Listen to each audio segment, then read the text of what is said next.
നമസ്കാരം. മലയാളി വാർത്ത ഇൻസൈഡിലേക്ക് സ്വാഗതം.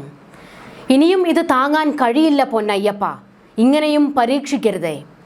ശബരിമല റാന്നി ഭാഗങ്ങളിൽ നിന്ന് ഉയരുന്നത് ഉള്ളുലയ്ക്കുന്ന നിലവിളിയാണ്.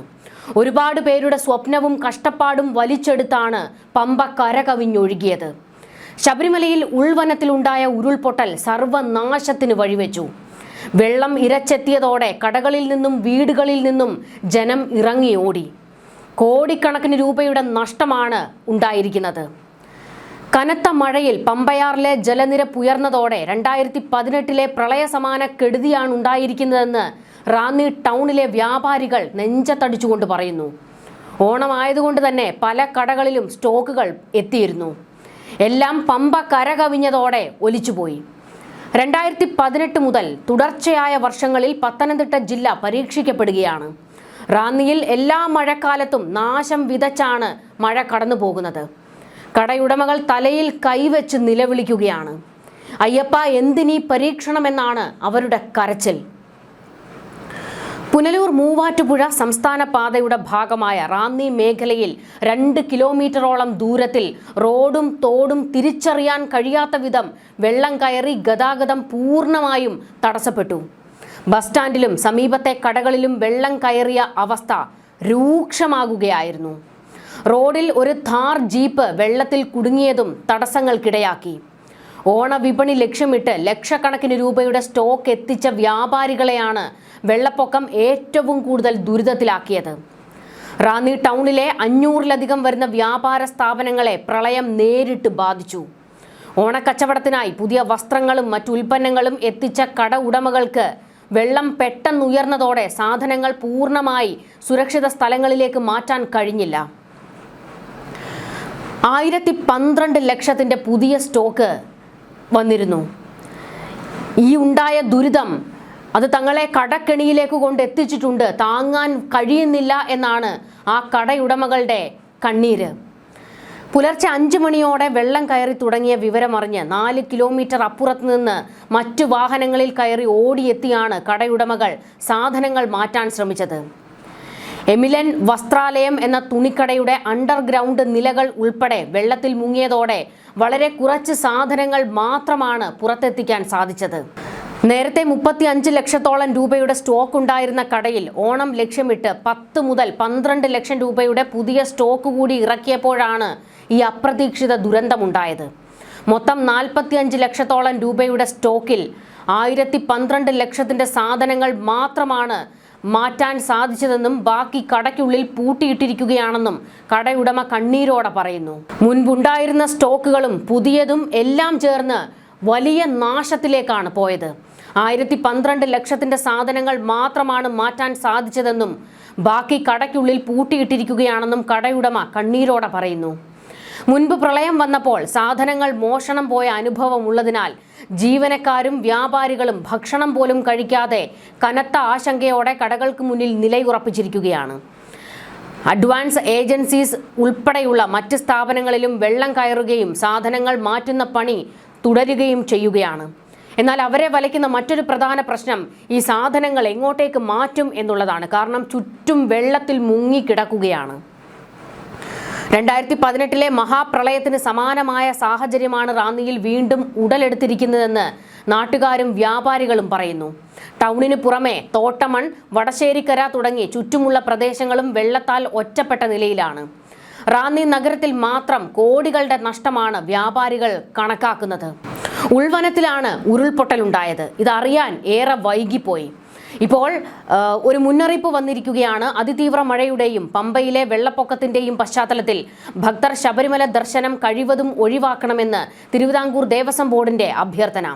നിറപ്പുത്തരി ചടങ്ങുകൾക്ക് ശബരിമല നട തുറക്കുന്ന ഓഗസ്റ്റ് 2, 3 തീയതികളിൽ ശബരിമല ദർശനം നടത്താൻ തീരുമാനിച്ചിട്ടുള്ള ഭക്തരോടാണ് ദേവസ്വം ബോർഡിന്റെ ഈ ഒരു അഭ്യർത്ഥന. ഓഗസ്റ്റ് മാസത്തിൽ തന്നെ ചിങ്ങമാസ പൂജകൾക്കായും ഓണത്തോടനുബന്ധിച്ച പൂജകൾക്കായും ശബരിമല നട തുറക്കുന്നുണ്ടെന്നും ഈ സമയം ദർശനത്തിനായി ഭക്തർക്ക് തെരഞ്ഞെടുക്കാവുന്നതാണെന്നും ബോർഡ് ചൂണ്ടിക്കാട്ടി. അതിതീവ്ര മഴ തുടരുന്നതിനാലും മണ്ണിടിച്ചിൽ സാധ്യതയുള്ളതിനാലുമാണ് ഭക്തരോട് ഇത്തരത്തിൽ ഒരു അഭ്യർത്ഥന നടത്തുന്നതെന്നും തിരുവിതാംകൂർ ദേവസ്വം ബോർഡ് വിശദീകരിച്ചു. അതേസമയം സംസ്ഥാനത്തൊട്ടാകെ അതിതീവ്ര മഴ തുടരുകയാണ്. 9 ജില്ലകളിൽ റെഡ് അലേർട്ടും 5 ജില്ലകളിൽ ഓറഞ്ച് അലേർട്ടും പ്രഖ്യാപിച്ചിട്ടുണ്ട്. പത്തനംതിട്ട, കോട്ടയം, ഇടുക്കി, തൃശൂർ, മലപ്പുറം, കോഴിക്കോട്, വയനാട്, കണ്ണൂർ, കാസർഗോഡ് ജില്ലകളിലാണ് റെഡ് അലേർട്ട് പ്രഖ്യാപിച്ചിരിക്കുന്നത്. തിരുവനന്തപുരം, കൊല്ലം, ആലപ്പുഴ, എറണാകുളം, പാലക്കാട് ജില്ലകൾക്ക് ഓറഞ്ച് അലേർട്ടാണ്. ശബരിമലയിലേക്ക് പോകാൻ തയ്യാറെടുത്തിരിക്കുന്ന ഭക്തരുണ്ട്. അവരോട് കഴിവതും യാത്ര ഒഴിവാക്കാൻ ദേവസ്വം ബോർഡ് അറിയിച്ചിട്ടുണ്ടെങ്കിലും യാത്ര പോകുന്ന, അതായത് ദർശനത്തിന് പോകുന്ന ഒരുപാട് പേരുണ്ടാകും.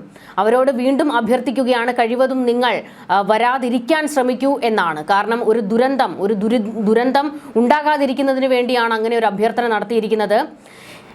എങ്കിലും വരാൻ കൂട്ടാക്കുന്നവർക്ക്, തീർത്ഥാടകർക്കുള്ള ഒരു മുന്നറിയിപ്പും ഇപ്പോൾ വന്നിട്ടുണ്ട്.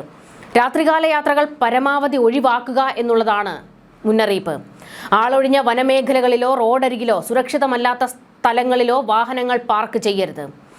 വനമേഖലകൾക്കിടയിലും മണ്ണിടിച്ചിൽ സാധ്യതയുള്ള പ്രദേശങ്ങളിലും അനാവശ്യമായി വാഹനം നിർത്തി വിശ്രമിക്കുകയോ താമസിക്കുകയോ ചെയ്യരുത്. അധികൃതർ അനുവദിച്ചിട്ടുള്ള പാർക്കിംഗ് കേന്ദ്രങ്ങളും വിശ്രമ കേന്ദ്രങ്ങളും മാത്രമേ ഉപയോഗിക്കാവൂ. വെള്ളച്ചാട്ടങ്ങൾ, പുഴകൾ, തോടുകൾ, ചെറുകുളങ്ങൾ തുടങ്ങിയ ജലാശയങ്ങളിൽ ഇറങ്ങി കുളിക്കുകയോ സാഹസിക വിനോദങ്ങളിൽ ഏർപ്പെടുകയോ ചെയ്യരുത്. മഴയെ തുടർന്ന് ജലനിരപ്പ് പെട്ടെന്ന് ഉയരാൻ സാധ്യതയുള്ളതിനാൽ ജലാശയങ്ങളുടെ സമീപത്ത് അനാവശ്യമായി സമയം ചെലവഴിക്കരുത്. മണ്ണിടിച്ചിൽ, ഉരുൾപൊട്ടൽ, മരങ്ങൾ കടപുഴകി വീഴൽ എന്നിവയ്ക്ക് സാധ്യതയുള്ള പ്രദേശങ്ങളിൽ പ്രത്യേക ജാഗ്രത പാലിക്കണം. വന്യമൃഗങ്ങളുടെ സാന്നിധ്യം റിപ്പോർട്ട് ചെയ്യുന്ന പ്രദേശങ്ങളിൽ വാഹനം നിർത്തുകയോ പുറത്തിറങ്ങുകയോ ചെയ്യരുത്. അധികൃതരുടെ മുന്നറിയിപ്പുകൾ പോലീസ്, വനം, റവന്യൂ, ദുരന്ത നിവാരണ വിഭാഗങ്ങൾ എന്നിവയുടെ നിർദ്ദേശങ്ങൾ കർശനമായി പാലിക്കണം. ഇതാണിപ്പോൾ തീർത്ഥാടകർക്കായിട്ടുള്ള മുന്നറിയിപ്പ്. പ്രതികൂല കാലാവസ്ഥയിൽ അനാവശ്യ യാത്രകളും കാഴ്ച കാണുന്നതിനായുള്ള ഇടവേളകളും ഒഴിവാക്കണം. അടിയന്തര സാഹചര്യം ഉണ്ടായാൽ ഉടൻ പോലീസ്, ദുരന്ത നിവാരണ അതോറിറ്റി അല്ലെങ്കിൽ ബന്ധപ്പെട്ട സർക്കാർ വകുപ്പുകളെ വിവരം അറിയിക്കണം. പ്രതികൂല കാലാവസ്ഥയുടെ പശ്ചാത്തലത്തിൽ പൊതുജനങ്ങളും തീർത്ഥാടകരും ജാഗ്രത പാലിക്കുകയും പോലീസിന്റെയും മറ്റ് അധികൃതരുടെയും നിർദ്ദേശങ്ങൾ പൂർണ്ണമായി അനുസരിക്കുകയും ചെയ്യണമെന്ന് ജില്ലാ പോലീസ് മേധാവി അറിയിച്ചു. സംസ്ഥാനത്ത് അതിതീവ്ര മഴയും ഉരുൾപൊട്ടലും നാശം വിതയ്ക്കുന്ന സാഹചര്യത്തിൽ മുഖ്യമന്ത്രി വി.ഡി. സതീശൻ മന്ത്രിമാരുമായും ജില്ലാ കളക്ടർമാരുമായും അടിയന്തര യോഗം ചേർന്ന് സ്ഥിതിഗതികൾ വിലയിരുത്തി. ദുരിതാശ്വാസ പ്രവർത്തനങ്ങൾ യുദ്ധകാല അടിസ്ഥാനത്തിൽ ഏകോപിപ്പിക്കുന്നതിനായി മന്ത്രിമാർക്ക് വിവിധ ജില്ലകളുടെ പ്രത്യേക ചുമതല നൽകിയിട്ടുണ്ട്. തിരുവനന്തപുരത്ത് CP ജോണും, പത്തനംതിട്ടയിൽ PC വിഷ്ണുനാഥും, കോട്ടയത്ത് മോൻസ് ജോസഫും, ഇടുക്കിയിൽ അനൂപ് ജേക്കബും ക്യാമ്പ് ചെയ്യും. ദുരിതാശ്വാസ പ്രവർത്തനങ്ങളുടെ സംസ്ഥാനതല ഏകോപനം റവന്യൂ മന്ത്രി നിർവഹിക്കും. മഴക്കെടുതി രൂക്ഷമായ മേഖലകളിലെ MLA-മാരുമായും മുഖ്യമന്ത്രി ഫോണിൽ സംസാരിച്ചു. ഇടുക്കി, പത്തനംതിട്ട, കോട്ടയം കളക്ടർമാർക്ക് ഏതടിയന്തര സാഹചര്യവും നേരിടാൻ സജ്ജമായിരിക്കാനുള്ള നിർദ്ദേശവും നൽകി. കുറഞ്ഞ സമയം കൊണ്ട് അതിശക്തമായ മഴ പെയ്യുന്നതിനാൽ വെള്ളപ്പാച്ചിൽ, മിന്നൽ പ്രളയം, വെള്ളക്കെട്ട്, മണ്ണിടിച്ചിൽ എന്നിവയ്ക്ക് സാധ്യതയുള്ളതിനാൽ പൊതുജനങ്ങൾ അതീവ ജാഗ്രത പാലിക്കണമെന്ന് അധികൃതർ അഭ്യർത്ഥിച്ചിരിക്കുകയാണ്. വൻതോതിൽ നാശനഷ്ടങ്ങൾ ഉണ്ടായ ഈരാറ്റുപേട്ട, പൂഞ്ഞാർ മേഖലകളിൽ അടിയന്തര ദുരന്ത നിവാരണ നടപടികൾ സ്വീകരിക്കാൻ ജില്ലയുടെ ചുമതലയുള്ള ജലവിഭവ ഭവന നിർമ്മാണ വകുപ്പ് മന്ത്രി മോൻസ് ജോസഫിന്റെ അധ്യക്ഷതയിൽ ചേർന്ന യോഗം തീരുമാനിച്ചു. പൂഞ്ഞാർ തെക്കേക്കരയിൽ പ്രകൃതി ദുരന്തത്തിൽ മരിച്ചവരുടെ കുടുംബത്തിന് അടിയന്തര സഹായം ലഭ്യമാക്കുമെന്ന് മന്ത്രി അറിയിച്ചു. കുടുംബത്തിന് സർക്കാർ സംരക്ഷണം ഉറപ്പാക്കും. അടുത്ത മന്ത്രിസഭാ യോഗത്തിൽ തന്നെ ഇത് സംബന്ധിച്ച് തീരുമാനമെടുക്കാൻ നടപടികൾ സ്വീകരിക്കും. നഷ്ടമുണ്ടായ വ്യാപാരികൾക്കും അർഹമായ സഹായം നൽകുമെന്ന് മുഖ്യമന്ത്രി അറിയിച്ചിട്ടുണ്ട്. മുൻവർഷങ്ങളിലെ ദുരന്തങ്ങളിലെ നഷ്ടപരിഹാര തുക കിട്ടാനുള്ളവർക്ക് അത് നൽകാൻ നടപടിയുണ്ടാകും. ദുരന്തബാധിതരെയും ദുരന്ത സാധ്യതാ മേഖലകളിൽ താമസിക്കുന്നവരെയും അടിയന്തരമായി ദുരിതാശ്വാസ ക്യാമ്പുകളിലേക്ക് മാറ്റി താമസിപ്പിക്കാൻ മന്ത്രി നിർദ്ദേശം നൽകിയിരിക്കുകയാണ്. ദുരിതാശ്വാസ ക്യാമ്പുകളിൽ ഭക്ഷണം, കുടിവെള്ളം തുടങ്ങിയവ തദ്ദേശ സ്ഥാപനങ്ങൾ ഉറപ്പുവരുത്തണം. ഇതിന് ചെലവാകുന്ന തുക ജില്ലാ കളക്ടർ വഴി സർക്കാർ നൽകും. ദുരിതബാധിതർക്ക് സൗജന്യ റേഷൻ നൽകുന്ന കാര്യവും പരിഗണിക്കുമെന്നും മന്ത്രി വ്യക്തമാക്കിയിട്ടുണ്ട്. ഈരാറ്റുപേട്ടയിൽ പ്രത്യേക കൺട്രോൾ റൂം തുറക്കാൻ മന്ത്രി ജില്ലാ കളക്ടർക്ക് നിർദ്ദേശം നൽകിയതോടെ അതിനു വേണ്ടിയിട്ടുള്ള എല്ലാ നടപടികളും സ്വീകരിച്ചു കഴിഞ്ഞു. ദുരിതബാധിതരായ കർഷകരുടെയും വ്യാപാരികളുടെയും ബാങ്ക് ലോണുകൾക്ക് 6 മാസത്തെ മൊറട്ടോറിയം പ്രഖ്യാപിക്കുന്നത് പരിഗണിക്കണമെന്നും നഷ്ടപരിഹാരം അടിയന്തരമായി ലഭ്യമാക്കണമെന്നും ആന്റണി MP യോഗത്തിൽ ആവശ്യപ്പെട്ടു. ഈരാറ്റുപേട്ട കേന്ദ്രീകരിച്ച് എമർജൻസി ഡിസാസ്റ്റർ മാനേജ്മെന്റ് ടീമിന് രൂപം നൽകണം. ഈരാറ്റുപേട്ടയിൽ ദുരന്ത നിവാരണ പ്രവർത്തനങ്ങളിൽ ഏർപ്പെടുന്ന സന്നദ്ധ പ്രവർത്തകർക്ക് ആവശ്യമായ ഉപകരണങ്ങൾ ലഭ്യമാക്കണമെന്നും അദ്ദേഹം നിർദ്ദേശിച്ചു. പോലീസും റവന്യൂ അധികൃതരും ജനപ്രതിനിധികളും നൽകുന്ന നിർദ്ദേശങ്ങൾ പാലിക്കാനും ദുരിതാശ്വാസ ക്യാമ്പുകളിലേക്ക് മാറാനും ജനങ്ങൾ തയ്യാറാകണമെന്ന് MJ സെബാസ്റ്റ്യൻ MLA നിർദ്ദേശിച്ചു. കഴിയുന്നത്ര വേഗം വൈദ്യുതി വിതരണം പുനരാരംഭിക്കണമെന്ന് അദ്ദേഹം KSEB അധികൃതർക്ക് നിർദ്ദേശം നൽകിയിട്ടുണ്ട്. കോഴിക്കോട് ജില്ലയും വലിയ ദുരന്തത്തിലൂടെയാണ് കടന്നുപോകുന്നത്. ജില്ലയിൽ ശക്തമായ മഴ തുടരുകയും ജലാശയങ്ങളിൽ ജലനിരപ്പും നീരൊഴുക്കും അപകടകരമായി ഉയരുകയും ചെയ്ത സാഹചര്യത്തിൽ കക്കയം, കരിയാത്തുംപാറ ഉൾപ്പെടെയുള്ള ജില്ലയിലെ എല്ലാ ഇക്കോ ടൂറിസം കേന്ദ്രങ്ങളിലേക്കും പ്രധാന വിനോദസഞ്ചാര കേന്ദ്രങ്ങളിലേക്കും ജലാശയങ്ങളിലേക്കും വിനോദസഞ്ചാരികളുടെയും പൊതുജനങ്ങളുടെയും പ്രവേശനം വിലക്കി ജില്ലാ ദുരന്ത നിവാരണ അതോറിറ്റി ചെയർപേഴ്സൺ കൂടിയായ ജില്ലാ കളക്ടർ ഉത്തരവിട്ടു. ജില്ലയിൽ തുടർച്ചയായി 2 ദിവസം ഗ്രീൻ അലേർട്ട് പ്രഖ്യാപിക്കുന്നതുവരെ വിലക്ക് തുടരും. പുഴകൾ, അരുവികൾ, തടയണകൾ, ജലാശയങ്ങൾ എന്നിവയിൽ ഇറങ്ങുന്നതും മീൻപിടുത്തം, കുളി, നീന്തൽ, ട്രക്കിംഗ് തുടങ്ങിയ അപകട സാധ്യതയുള്ള പ്രവർത്തനങ്ങളും കർശനമായി നിരോധിച്ചിട്ടുണ്ട്. വിനോദസഞ്ചാര കേന്ദ്രങ്ങളുടെ പ്രവേശന കവാടങ്ങൾ അടച്ചിടാനും മുന്നറിയിപ്പ് ബോർഡുകൾ സ്ഥാപിക്കാനും ബന്ധപ്പെട്ട വകുപ്പുകൾക്ക് നിർദ്ദേശം നൽകി. ഉത്തരവ് കർശനമായി നടപ്പാക്കാൻ പോലീസും വനം വകുപ്പിനും DTPCക്കും തദ്ദേശ സ്വയംഭരണ സ്ഥാപനങ്ങൾക്കും ചുമതല നൽകിയിട്ടുണ്ട്. ഉത്തരവ് ലംഘിക്കുന്നവർക്കെതിരെ ദുരന്ത നിവാരണ നിയമപ്രകാരവും ബന്ധപ്പെട്ട മറ്റ് നിയമങ്ങൾ പ്രകാരവും നടപടി സ്വീകരിക്കുമെന്ന് ജില്ലാ കളക്ടർ മുന്നറിയിപ്പ് നൽകി. ഇടുക്കി ജില്ലയിൽ ശക്തമായ മഴ തുടരുന്ന സാഹചര്യത്തിൽ ഉരുൾപൊട്ടൽ, മണ്ണിടിച്ചിൽ ആശങ്ക നിലനിൽക്കുന്നതിനാലും വിനോദസഞ്ചാരത്തിന് പൂർണ്ണമായും നിരോധനം ഏർപ്പെടുത്തിയതായി ജില്ലാ കളക്ടർ അറിയിച്ചു. റെഡ്, ഓറഞ്ച് അലേർട്ടുകൾ പിൻവലിക്കുന്നതുവരെ വിനോദസഞ്ചാരികൾ ജില്ലയിൽ സന്ദർശനം നടത്തരുത് എന്നാണ് നിർദ്ദേശം. അത്യാവശ്യ ഘട്ടങ്ങളിൽ ഒഴികെ യാത്രകൾ ഒഴിവാക്കണമെന്നും കളക്ടർ ആവശ്യപ്പെട്ടു. പൊതുപരീക്ഷകൾക്കെത്തുന്നവർക്ക് നിയന്ത്രണം ബാധകമല്ല.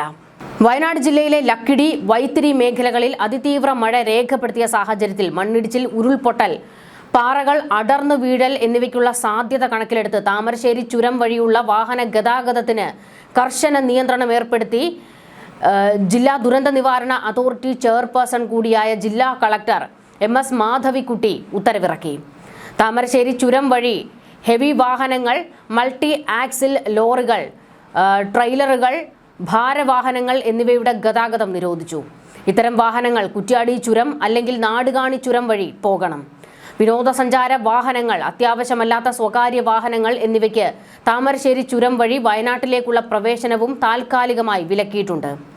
അതേസമയം KSRTC ഉൾപ്പെടെയുള്ള പൊതുഗതാഗത വാഹനങ്ങൾ, ആംബുലൻസുകൾ, fire and rescue services, civil defence, police വാഹനങ്ങൾ, അവശ്യ ദുരന്ത നിവാരണ പ്രവർത്തനങ്ങൾക്കായി നേരിട്ട് നിയോഗിച്ചിട്ടുള്ള വാഹനങ്ങൾ എന്നിവയ്ക്ക് നിയന്ത്രണം ബാധകമല്ല. തുടർ ഉത്തരവ് പുറപ്പെടുവിക്കുന്നതുവരെ നിയന്ത്രണം തുടരും. ചുരത്തിലേക്ക് പ്രവേശിക്കുന്നതിന് മുൻപ് വാഹനങ്ങൾ പരിശോധിച്ച് നിയന്ത്രിക്കുന്നതിനായി അടിവാരം ചെക്ക് പോസ്റ്റിൽ ആവശ്യമായ പോലീസ് സേനയെ വിന്യസിച്ചിട്ടുണ്ട്. കൂടുതൽ സേനയെ എത്തിക്കാൻ കോഴിക്കോട് റൂറൽ ജില്ലാ പോലീസ് മേധാവിക്ക് നിർദ്ദേശം നൽകി. ജില്ലാ ദുരന്ത നിവാരണ അതോറിറ്റിയുടെ ഔദ്യോഗിക അനുമതി ലഭിക്കുന്നതുവരെ ഭാരവാഹനങ്ങൾക്കും വിനോദ സഞ്ചാര വാഹനങ്ങൾക്കും പ്രവേശനം പൂർണ്ണമായും തടയണമെന്നും ഉത്തരവിൽ നിർദ്ദേശിച്ചിട്ടുണ്ട്. അടിയന്തര സാഹചര്യം നേരിടുന്നതിനുള്ള സജ്ജീകരണങ്ങൾ ശക്തമാക്കാൻ താമരശ്ശേരി ചുരത്തിൽ നിയോഗിച്ചിട്ടുള്ള റാപ്പിഡ് റെസ്പോൺസ് ടീമുകൾക്ക് നിർദ്ദേശം നൽകി. മണ്ണിടിച്ചിലോ മറ്റ് തടസ്സങ്ങളോ ഉണ്ടായാൽ ഉടൻ നീക്കം ചെയ്യുന്നതിനായി സെർച്ച് ആൻഡ് റെസ്ക്യൂ ഉപകരണങ്ങൾ, JCB, എക്സ്കവേറ്ററുകൾ, മരം മുറിക്കുന്നതിനുള്ള ഉപകരണങ്ങൾ എന്നിവ പ്രധാന ഹെയർപിൻ വളവുകളിൽ, പ്രത്യേകിച്ച് 6 മുതൽ 9 വരെയുള്ള ഹെയർപിൻ വളവുകളിൽ സജ്ജമാക്കണം. പൊതുമരാമത്ത്, ദേശീയപാത വിഭാഗം, വനം വകുപ്പ് ഉദ്യോഗസ്ഥർ എന്നിവരുമായി ഏകോപിപ്പിച്ച് ചുരം മേഖലയിൽ തുടർച്ചയായ പെട്രോളിംഗ് നടത്താനും നിർദ്ദേശം നൽകിയിട്ടുണ്ട്. നിലവിലെ പ്രതികൂല കാലാവസ്ഥ കണക്കിലെടുത്ത് കോഴിക്കോട്, വയനാട് ജില്ലകൾക്കിടയിലെ അത്യാവശ്യമല്ലാത്ത യാത്രകൾ പൊതുജനങ്ങൾ പരമാവധി ഒഴിവാക്കണമെന്ന് കളക്ടർ അഭ്യർത്ഥിച്ചിട്ടുണ്ട്. പൊതുജന സുരക്ഷ ഉറപ്പാക്കുന്നതിനും ദുരന്ത നിവാരണ പ്രവർത്തനങ്ങൾക്ക് തടസ്സമാകുന്ന ഗതാഗത കുരുക്ക് ഒഴിവാക്കുന്നതിനുമാണ് ദുരന്ത നിവാരണ നിയമം 2005 സെഷൻ 30-34 പ്രകാരം നിയന്ത്രണം ഏർപ്പെടുത്തിയത്. നിയന്ത്രണങ്ങൾ ലംഘിക്കുന്നവർക്കെതിരെ ദുരന്ത നിവാരണ നിയമം 2005 സെഷൻ 51, മോട്ടോർ വാഹന നിയമം 1988 ബന്ധപ്പെട്ട വ്യവസ്ഥകൾ എന്നിവ പ്രകാരം നിയമ നടപടി സ്വീകരിക്കുമെന്നും കളക്ടർ മുന്നറിയിപ്പ് നൽകി. ജില്ലയിൽ മഴ ശക്തമായി തുടരുന്നതിനാൽ വെള്ളപ്പൊക്ക, മണ്ണിടിച്ചിൽ ഭീഷണിയുള്ള പ്രദേശങ്ങളിലെ ആളുകളെ മാറ്റി താമസിപ്പിക്കുന്നതിന് വൈത്തിരി, മാനന്തവാടി താലൂക്കുകളിലായി 8 ദുരിതാശ്വാസ ക്യാമ്പുകൾ തുറന്നിട്ടുണ്ട്. 8 ക്യാമ്പുകളിലായി 76 കുടുംബങ്ങളിലെ 181 പേരെയാണ് മാറ്റി താമസിപ്പിച്ചിട്ടുള്ളത്. വൈത്തിരി താലൂക്കിലെ Kappuvayal government LP school, Sugandhagiri UP school, Achooranam LP school, Kuttamangalam orphanage school, HIM school, Muttil WMO orphanage school, Mananthavady താലൂക്കിലെ Pulinjal school, Makkiyad Holy Face സ്കൂളുകളിലാണ് നിലവിൽ ക്യാമ്പ് ആരംഭിച്ചത്. കാവുമന്തം വില്ലേജിലെ തയ്യിൽ ഉന്നതിയിൽ വെള്ളം കയറിയതിനെ തുടർന്ന് കാപ്പുവയൽ GLP സ്കൂളിലേക്കാണ് ആളുകളെ മാറ്റിയത്. 8 കുടുംബങ്ങളിലെ 24 പേരെയാണ് ക്യാമ്പുകളിലേക്ക് മാറ്റി താമസിപ്പിച്ചിരിക്കുന്നത്. ഇതിൽ 8 കുട്ടികളും ഒരു ഗർഭിണിയും ഉൾപ്പെടുന്നുണ്ട്. ചെക്കണ്ണി കാട്ടുനായ്ക്ക ഉന്നതിയിൽ വീട്ടിലേക്ക് മണ്ണിടിഞ്ഞ് വീണതിനെ തുടർന്ന് 3 കുടുംബങ്ങളെയും കാപ്പുവയൽ GLP സ്കൂളിലേക്ക് മാറ്റി താമസിപ്പിച്ചു. പ്രശ്നബാധിത മേഖലകളിലൊക്കെ തന്നെയും കർശനമായ നിയന്ത്രണങ്ങളും ജാഗ്രതയും പുറപ്പെടുവിച്ചിരിക്കുകയാണ്. ജനങ്ങൾ ദുരന്ത നിവാരണ അതോറിറ്റിയുടെയും ജില്ലാ ഭരണകൂടത്തിൻ്റെയും മുന്നറിയിപ്പുകൾ അതേപോലെ പാലിക്കുക. സാഹസത്തിനൊന്നും മുതിരരുത്. സാധാരണ ഈ വെള്ളം കയറുമ്പോഴും മണ്ണിടിച്ചിലൊക്കെ ഉണ്ടാകുമ്പോഴും ഇത് കാണാൻ പോകുന്ന കുറേ മനുഷ്യരുണ്ട്. അത്തരത്തിൽ അപകടങ്ങളിലേക്ക് പോയി ചാടരുത് എന്നാണ് പറയാനുള്ളത്. കടുത്ത പ്രതിസന്ധിയിലൂടെയാണ് കേരളം കടന്നു പോകുന്നത്. പലയിടത്തും കേരളം ഒരു മുങ്ങുന്ന അവസ്ഥയിലേക്ക് എത്തിയിരിക്കുകയാണ്. ജില്ലകൾ വലിയ പ്രതിസന്ധികളിലേക്ക് നീങ്ങുന്നു. കോടികളുടെ നാശനഷ്ടമാണ് സംഭവിച്ചിരിക്കുന്നത്. അതുകൊണ്ട് തന്നെ ജനങ്ങൾ ജാഗ്രത പാലിക്കുക. സർക്കാരും ജനങ്ങളും ഒന്നിച്ചു നിന്നാൽ മാത്രമേ പ്രതിസന്ധിയെ മറികടക്കാൻ കഴിയുകയുള്ളൂ. ന്യൂസ് ഡെസ്ക് മലയാളി വാർത്ത ഇൻസൈറ്റ്.